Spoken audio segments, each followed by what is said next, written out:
Evening, आदाब अर्ज़ है, नमस्कार। मैं आप लोगों को ये बताना चाहता हूँ कि कुछ दिन पहले मैंने एक पत्रकार परिषद लेकर ये बताया था कि औरंगाबाद में ये जो लॉकडाउन का डिसीजन लिया गया है, हम उसका विरोध कर रहे हैं। और उसकी वजह ये है कि इसके लिए लॉकडाउन इसलिए हमारे ऊपर थोपा गया है क्योंकि यहाँ पर हमने हमारी प्राथमिकताओं को ना समझते हुए हमने जिस तरह से हमारे मेडिकल इंफ्रास्ट्रक्चर को पिछले कई सालों से नज़रअंदाज किया है, कई सालों से नहीं कई दशकों से हमने नज़रअंदाज किया है, और उसी का खामियाजा है कि आज हमको यहाँ पर कोरोना वायरस फैलते हुए भी, कोरोना के मरीज़ बढ़ते हुए भी आज हमारे पेशेंट्सों को दर दर भटकना पड़ रहा है। सरकारी अस्पतालों के अंदर बड़ी आसानी से कहा जा रहा है कि हमारे पास बेड्स नहीं है, आप प्राइवेट हॉस्पिटल में चले जाओ। हर कोई प्राइवेट हॉस्पिटल में जा नहीं सकता है, और अगर सरकार ये कह रही है कि हमारे पास बेड्स नहीं है, तो आप ये बताइएगा कि ये जवाब एक लोकतंत्र के अंदर, जहाँ पर गरीब लोग सिर्फ सरकारी अस्पतालों के ऊपर निर्भर रहते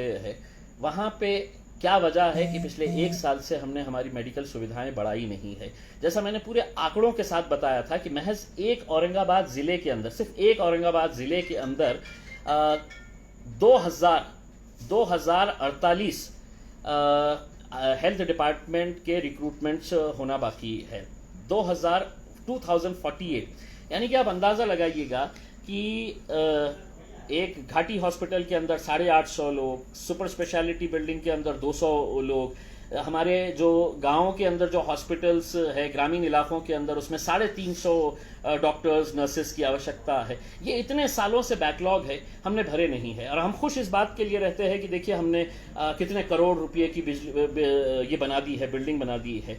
आज अगर इसके ऊपर ध्यान देते तो औरंगाबाद को लॉकडाउन की ज़रूरत नहीं होती। और मैं आपको बताऊं कि एक छोटा सा उदाहरण है, और इसका जवाब किसी भी अधिकारी के पास नहीं है, किसी भी सरकार के पास नहीं है, कि आप औरंगाबाद के घाटी अस्पताल के अंदर 150 करोड़ रुपया खर्च करके, यस 150 करोड़ रुपीस आप खर्च करके एक सुपर स्पेशलिटी बिल्डिंग बनाते हैं। उसका उद्घाटन होता है बड़े तामझाम से।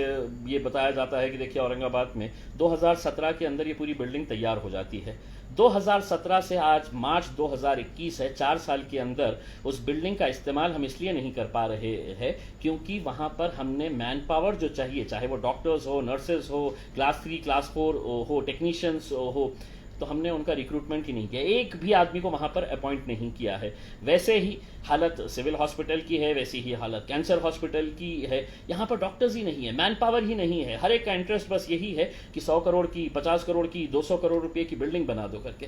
हम इसी मांग को लेकर हमने ये कहा कि नहीं, अब हमको सड़कों के ऊपर उतरने की ज़रूरत इसलिए आ रही है कि आप तो गरीबों को ये कह रहे हैं कि तुम अपने घर में बैठ जाओ, सारे शहर को, सारे ज़िले को कह रहे हैं तुम अपने घरों के अंदर बैठ जाओ। आखिर ये कब तक चला रहेगा? किसी न किसी को तो खड़े रहना पड़ेगा, किसी न किसी को तो ये आवाज़ उठानी पड़ेगी। और मैंने जब ये निर्णय लिया, मेरे पास कई सारे ऐसे छात्र आए जो आज एमपीएससी की एग्ज़ाम देना चाह रहे हैं, एमपीएससी की पूरी तैयारी कर रहे हैं, उनका एक मेंटल फ्रेम ऑफ माइंड है। और वो बच्चे आके अपनी परेशानी जब जाहिर किए कि साहब हमारा जो स्टडी सेंटर है उसको बंद कर देने के लिए बोला गया है, हम जहाँ पर मेस लगाते हैं वहाँ पर हमारे को अब खाना नहीं मिलेगा क्योंकि वो मेस भी बंद रहेगी, हम जाए तो जाए कहाँ, हम इतनी मेहनत करके इतने सालों से यहाँ पर तैयारी कर रहे हैं और अब ये कहा जा रहा है कि लॉकडाउन कर दिया जाए। मेरा ये कहना है कि ये जो लॉकडाउन का जो निर्णय लिया गया है, ये आखिर क्यों? अगर आप अपना मेडिकल इंफ्रास्ट्रक्चर सही रखते, हॉस्पिटल्स हमारे पूरी तरह से इक्विप रखते, तो हमको ये लॉकडाउन की ज़रूरत ही नहीं होती है। हमारे पास तो 1200-1500 केसेस निकल रहे हैं, पूना के अंदर 5000-6000 केसेस निकल रहे हैं। उसके बावजूद भी वहाँ पर अगर लॉकडाउन नहीं हो रहा है तो वहाँ के नेताओं ने अपना मेडिकल इंफ्रास्ट्रक्चर अच्छा किया है। हमारे पास ये दुर्भाग्य है, ये अफसोस है हमें कि हमारे पास पालक मंत्री शिवसेना के हैं, आरोग्य मंत्री जो है वो मराठवाड़ा से ताल्लुक रखते हैं, जालना से है, और दूसरे जो हमारे वैद्य शिक्षण मंत्री है वो लातूर से ताल्लुक रखते हैं, अमित देशमुख साहब, राजेश टोपे साहब। या इनकी जिम्मेदारी नहीं है, उनको मालूम नहीं है कि आज औरंगाबाद के अंदर क्या समस्याएं हैं? ये सभी को मालूम है, लेकिन उनकी प्राथमिकता नहीं है, उनकी प्रायोरिटीज़ उन्हें मालूम नहीं है। इसीलिए उनको नींद से जगाने के लिए हमने ये तय किया है कि हम लोग रास्ते के ऊपर उतर आएंगे और इन लोगों को नींद से जगाएंगे। कि ये लॉकडाउन करना सबसे आसान काम है किसी भी सरकार के लिए। अभी तो हम सुन रहे हैं कि मुख्यमंत्री साहब और आरोग्य मंत्री ने कहा कि हम पूरे महाराष्ट्र के अंदर लॉकडाउन लगाने का हम विचार कर रहे हैं करके। आप इसलिए कर रहे हैं क्योंकि आपकी जो नाकामियां है, और आपकी मतलब मैं सिर्फ अकेले किसी एक मुख्यमंत्री की बात नहीं कर रहा हूं, पिछले कई सालों से सरकारें किसी की भी रही हो, हर एक ने मेडिकल हमारी सुविधाएं जो है उसको नजरअंदाज किया है, और उसी एक का खामियाजा आज आम लोगों को भुगतना पड़ रहा है। धन्ना सेठ इस मोर्चे के अंदर नहीं आने वाला है, कोई बड़ा उद्योगपति इस मोर्चे के अंदर नहीं आने वाला है। वो लोग जिन्हें अपने पेट की फिक्र है, वो लोग जिन्हें ये चिंता सता रही है कि लॉकडाउन के दौरान मेरे घर का खाना, मेरे परिवार को मैं क्या खिलाऊंगा, क्योंकि कई लोग ऐसे होते हैं जो रोज कमाते हैं और रोज खाते हैं, उनके बारे में किसी ने सोचा है? नहीं सोचा है। और मुख्यमंत्री साहब, सरकार कहती है कि अब हम लॉकडाउन कर देंगे। नहीं, ये लोकतंत्र है, और लोकतंत्र के अंदर जनता की आवाज को भी आपको सुनना पड़ेगा। इसीलिए मैं तमाम लोगों से ये अपील करना चाहूंगा कि एक बार हम एक अच्छे कॉज के लिए आए, और ये कोई राजनीतिक मुद्दा नहीं है। मैं तो तमाम राजनीतिक पार्टी के नेताओं से कहूंगा कि इस मोर्चे के अंदर किसी की भी पार्टी का झंडा आपको दिखाई नहीं देगा, कोई राजनीतिक झंडा वहां पर नहीं आएगा। हम एक अच्छे मकसद के लिए आना चाहते हैं, और उस अच्छे मकसद के लिए हमारे समाज की हमारी बहनें, हमारी महिलाएं, ये लोग भी आना चाहिए। हमारे जितने भी लोग हैं, जो दुकानदार है, ठेले वाले हैं, रिक्शे वाले हैं, दूसरे गाड़ियां चलाते हैं, ये सभी लोगों ने एक बार आना चाहिए। हम लोग खामोश रहते हैं, इसीलिए इस तरह के फैसले लिए जाते हैं। हम लोग सवाल नहीं करते हैं, इसीलिए लोगों को लगता है, सरकारों को लगता है कि इसके बारे में तो कोई नहीं कह रहा। मैं आज इतना हैरान हुआ कि मेरे शहर के कई लोक प्रतिनिधियों ने कहा कि नहीं, हम इसका समर्थन करते हैं लॉकडाउन। कल आइए उस मोर्चे के अंदर और डिक्लेयर करिएगा कि आप समर्थन करते हैं, आपको जवाब पब्लिक देगी। आप खामोश है इसलिए कि आपको कहीं ना कहीं अपनी राजनीतिक कुर्सियां बचाने की है, तो आप बोलेंगे नहीं।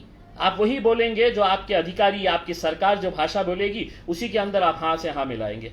लेकिन हमको लोगों ने चुनकर अगर दिया है तो यह हमारी जिम्मेदारी है कि हम गरीबों के बारे में भी सोचें।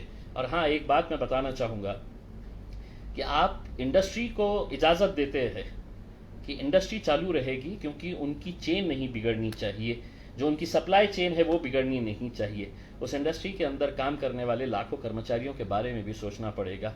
उनकी ज़िंदगी की भी कुछ कीमत होती है, वो भी किसी के भाई है, वो भी किसी के बेटे हैं, उनके बारे में भी किसी को सोचना पड़ेगा। इन लोगों के बारे में कोई सोच नहीं रहा है, इसलिए मजबूरन हमको रास्ते के ऊपर निकलना पड़ा। मैं औरंगाबाद की तमाम जनता से ये अपील करना चाहूँगा कि अपने राजनीतिक मतभेद जो भी रहेंगे उसको एक बार दरकिनार करके हम एक अच्छे मकसद के लिए एक बार एक प्लेटफॉर्म के ऊपर आए। सभी समाज के, सभी राजनीतिक पार्टियों के, सभी सोशल ऑर्गेनाइजेशंस के, वेलफेयर ऑर्गेनाइजेशंस के तमाम बच्चे, बूढ़े, महिलाएं एक बार आए और हम बताएं सरकार को कि हमें क्या चाहिए करके।